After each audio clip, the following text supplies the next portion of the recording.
रौनक stage बावक़ार उलमाए अहले सुन्नत, मुअज़्ज़ज़ व मुकर्रम सामाईन कराम, इस्लामी रिश्ते की मेरी माँ और बहनों, अस्सलामु अलैकुम व रहमतुल्लाहि ताला व बरकातुहू। अल्हम्दुलिल्लाह अल्हम्दुलिल्लाहि रब्बिल आलमीन वल आक़िबतु लिल मुत्तक़ीन वस्सलातु वस्सलामु अला सय्यिदिल मुरसलीन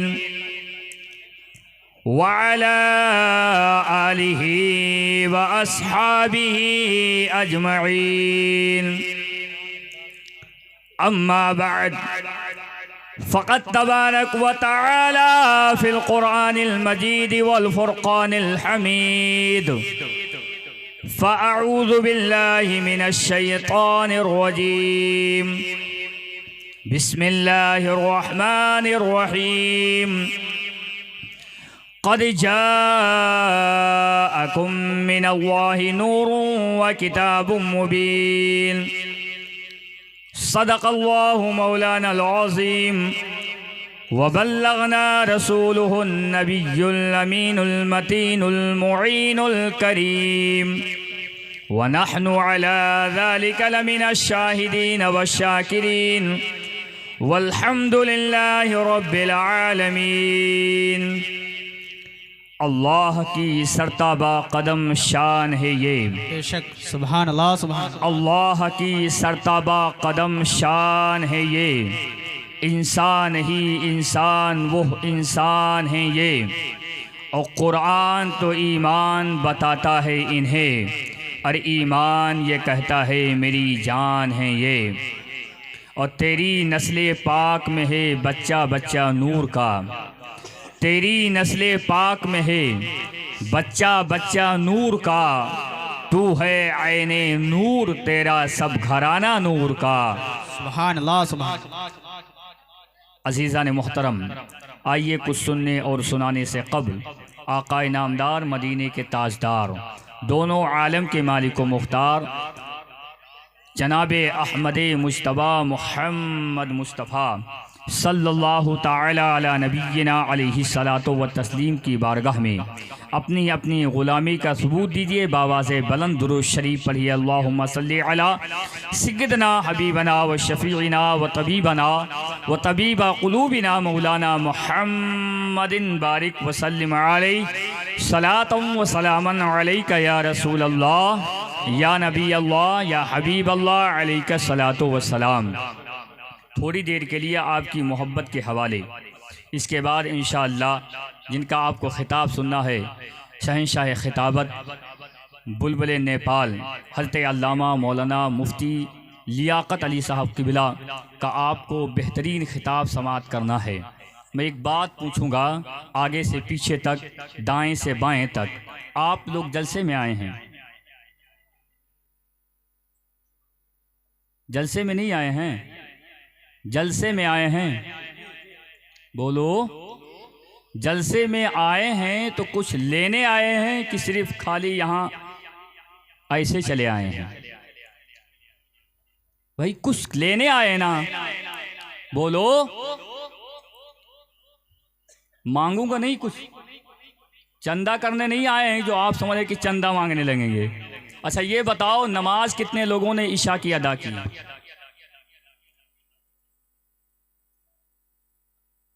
इशा की आज नमाज कितने लोगों ने अदा की? जलसे में आए हो तो ये बताओ, नमाज कितने लोगों ने पढ़ी? ये जलसा, ये कुमकुमे, ये पिंडाल, ये उलमा, ये तकरीर, इसका मकसद क्या है? इसका बेनिफिट क्या है? आपने क्यों किया? जलसा इसलिए किया कि हमारा नाम हो? जलसा आपने इसलिए कराया कि 4 गांव के लोग देखें तो वो भी जलसा कराएं? या आपने जलसा इसलिए किया है कि यहाँ पर उलमाए कराम जो आएंगे हमें दीन की जो बात बताएंगे, अल्लाह के रसूल के जो कानून है, शरीयत मुस्तफ़ा है, जो उसे बताएंगे तो उस पर इंशाअल्लाह हम अमल करेंगे। जलसे में आने का मकसद क्या है?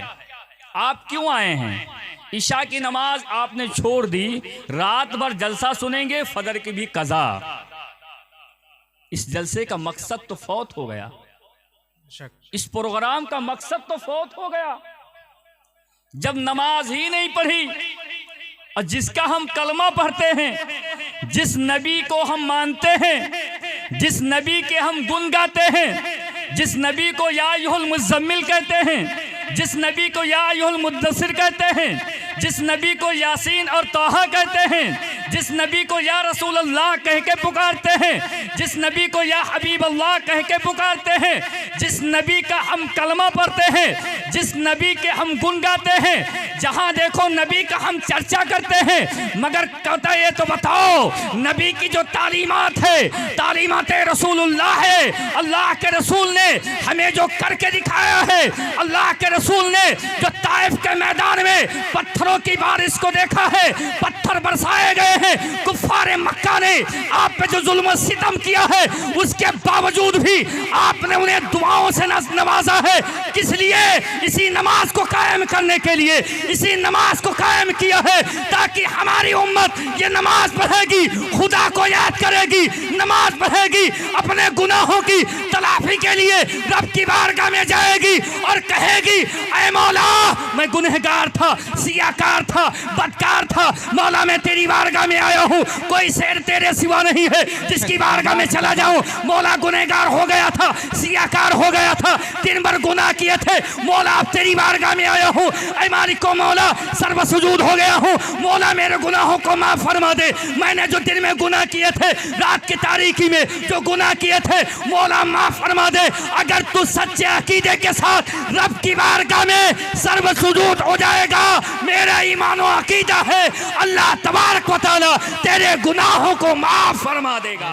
सुभान अल्लाह, सुभान। नारे तकबीर, नारे तकबीर, नारे रिसालत, नारे रिसालत, उलमाए अहले सुन्नत, नारे तकबीर, नारे रिसालत। सुभान अल्लाह। जलसे बहुत हो गए, बदअमली हमारे पास। जलसे का मतलब क्या है? इस पिंडाल को सजा लेना, अच्छी माइक का इंतजाम करना, बड़े बड़े उलमा को बुलाकर तकरीर करा लेना, मगर नमाज एक वक्त की मत पढ़ना, माँ बाप की तौहीन करना, माँ को गाली देना, बाप की बेइज्जती करना, भाई के माल को हजम कर जाना, आपस में इख्तलाफ करना, आपस में लड़ाई झगड़े करना, क्या यही तुम्हारा पैगाम है? क्या यही जलसे का इंतजाम है? नहीं नहीं, बल्कि अल्लाह के रसूल ने हमें जो पैगाम दिया था मक्के की सरजमीन से, वो ये था कि नमाज को कायम करेंगे, भाई की इज्जत करेंगे, माँ की अजमत को पहचानेंगे, वालिदैन की खिदमत करेंगे। यही पैगाम रसूलुल्लाह है, यही जलसा कराने का मकसद है। अगर ये ना किया तो फिर जलसा कराना बेकार है, जलसे से कोई मकसद नहीं है, जलसे का कोई फायदा नहीं है। अगर हम अमल ना करें तो रात भर जागने से कोई फायदा नहीं है। रात भर जागेंगे, फजर की नमाज हमने छोड़ दी, कोई फायदा नहीं है। अल्लाह तुम्हारे रात भर के जागने को नहीं देखता है। अगर फजर की नमाज पढ़ ली है, यहाँ आने के बाद कुछ तुमने सीख लिया है, कुछ हासिल कर लिया है, उसके बाद फजर की नमाज पढ़ोगे, जाकर बीबी से कहोगे अगर हम जलसे में गए थे, आलिम ने कहा था नमाज नहीं पढ़ोगे, रब की बारगाह में सवाल होगा, नमाज नहीं पढ़ोगे, दुनिया में अज़ाब नाज़िल होगा, नमाज नहीं पढ़ोगे, मैदान महशर में पूछा जाएगा, नमाज नहीं पढ़ोगे, अज़ाब के फरिश्ते आएंगे। बीबी कहेगी वाकई में कहा था, कहोगे हाँ हाँ ऐसा ही कहा था, तुम भी नमाज पढ़ लो। बच्चों को उठाओ, वो भी नमाज पढ़ेंगे, बेटी को उठाओ, वो भी नमाज पढ़ेगी, बेटे को उठाओ, वो भी नमाज पढ़ेगी, अब्बा को उठाओ, वो भी नमाज पढ़ेंगे। खुदा की कसम अगर ये सीख कर जाओगे तो खुदा की कसम तुम दुनिया में भी कामयाब हो जाओगे और कब्र में भी कामयाब रहोगे और मैदान महशर में अल्लाह तुम्हें कामयाबी अता फरमा देगा। आज तो इख्तिलाफ का दौर है। आज मैंने जो आयत करीमा पढ़ी है, तकरीर उस पर नहीं, मैं आपको मुझे असल में बता दिया आपके इमाम साहब ने। आज हर गांव के अंदर प्रधान कोई और बनेगा, विधायक कोई और बनेगा, जिला पंचायत का और बनेगा, और ये भाई भाई में लड़ाई करके खाना पीना बंद करके सबसे पहले बैठा हुआ।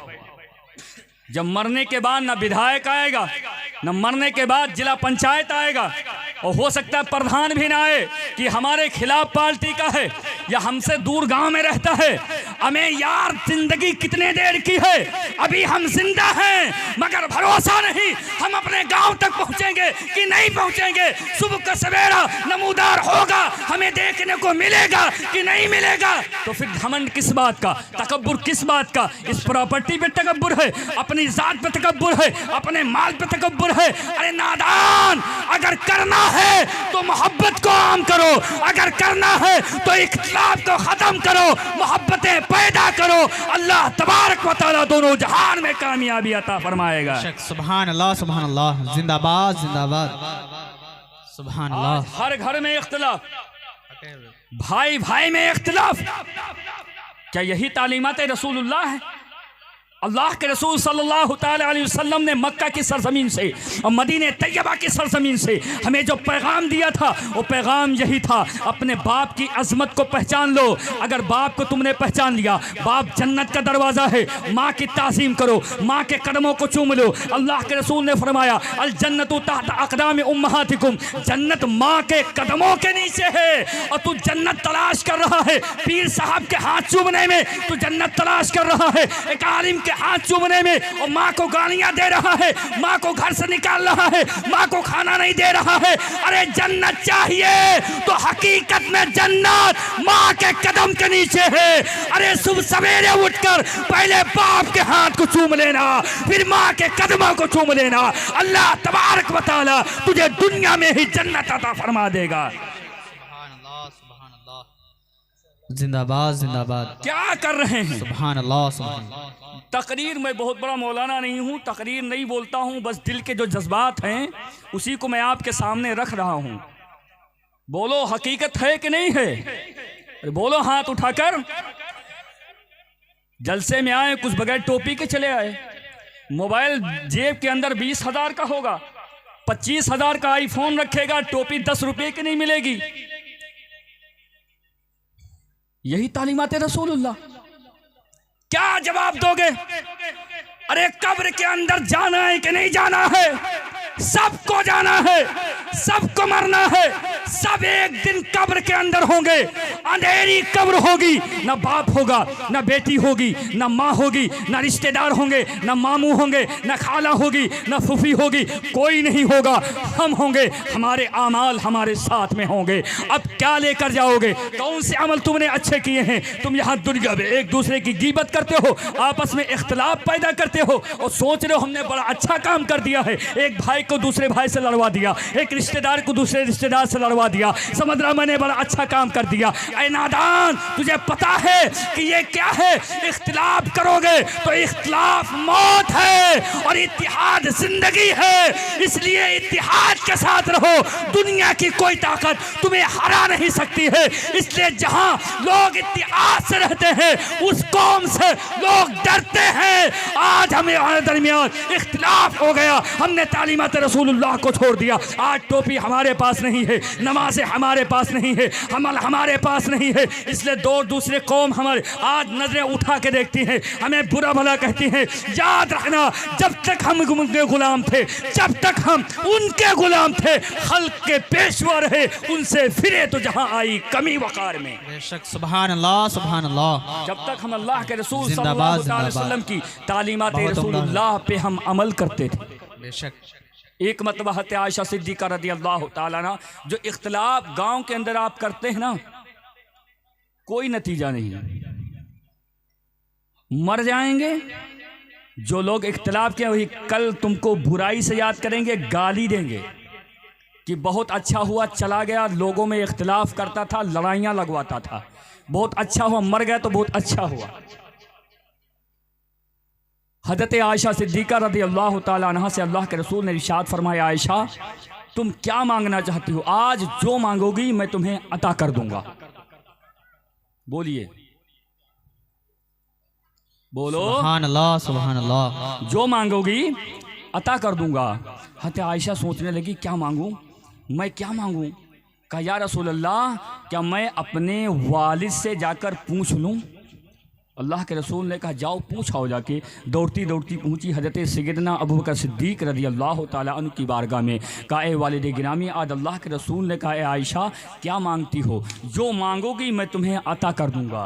हज़रत आयशा सिद्दीक़ा ने जब ये अर्ज़ किया तो हज़रत अबू बकर सिद्दीक़ ने कहा ए बेटी, मालो ज़र मत मांगना, जन्नत भी मत मांगना, बल्कि ये पूछना कि या रसूल अल्लाह सल्लल्लाहु ताला अलैहि वसल्लम, अल्लाह ने जब आपको मेराज अता की थी और जब आप अर्शे आज़म से ऊपर लामका गए थे तो आपके दरमियान और रब के दरमियान जो राज़ो नियाज की बातें हुई थी उनमें से सिर्फ एक बात बता दीजिए। बेशक ज़्यादा नहीं, सिर्फ एक बात। दौड़ते दौड़ते आई, लेकिन कहा ए बेटी, जब आपको अल्लाह के रसूल बता दें, हमारे पैगंबर बता दें, तो फिर आकर मुझे बताना कि अल्लाह के रसूल ने क्या बताया है। दौड़ती दौड़ते गई, या रसूल अल्लाह, ना जन्नत चाहिए, न सीमो ज़र चाहिए, न सोना न चांदी, कुछ नहीं चाहिए। फिर कहा फिर क्या? कहा या रसूल अल्लाह, अल्लाह और आपके दरमियान जो मेराज में राज़ो नियाज की बातें हुई थी उनमें से एक बात बता दीजिए।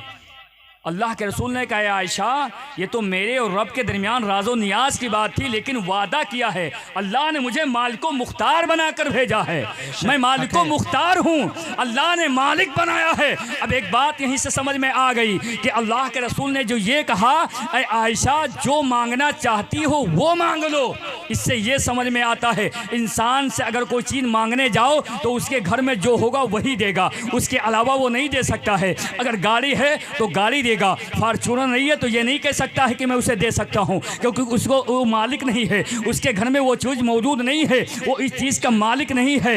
इसलिए इंसान जितनी चीज़ का मालिक होता है वही चीज़ दे सकता है। इससे ये पता चला जो लोग कहते हैं हमारे आका मालिको मुख्तार नहीं है, उनके चेहरे पे ये तमाचा है। इस हदीस पाक को पढ़ो, अल्लाह के रसूल ने कहा जो मांगना है वो मांग लो। अगर हज़रत आयशा कहती मैं जन्नत की मालिक बनूंगी, अल्लाह के रसूल जन्नत का मालिक बना देते। अगर कह देती कि मुझे ये सोना चाहिए, ये चांदी चाहिए, ये इतना माल चाहिए, अल्लाह के रसूल अता फरमा देते। इसलिए तो सैयदी सरकार आला हज़रत फरमाते हैं, कौन देता है देने को मुंह चाहिए, कौन देता है देने को मुंह चाहिए, देने वाला है सच्चा हमारा नबी। सुभान अल्लाह, सुभान अल्लाह, जिंदाबाद जिंदाबाद, नारे तकबीर, नारे तकबीर, नारे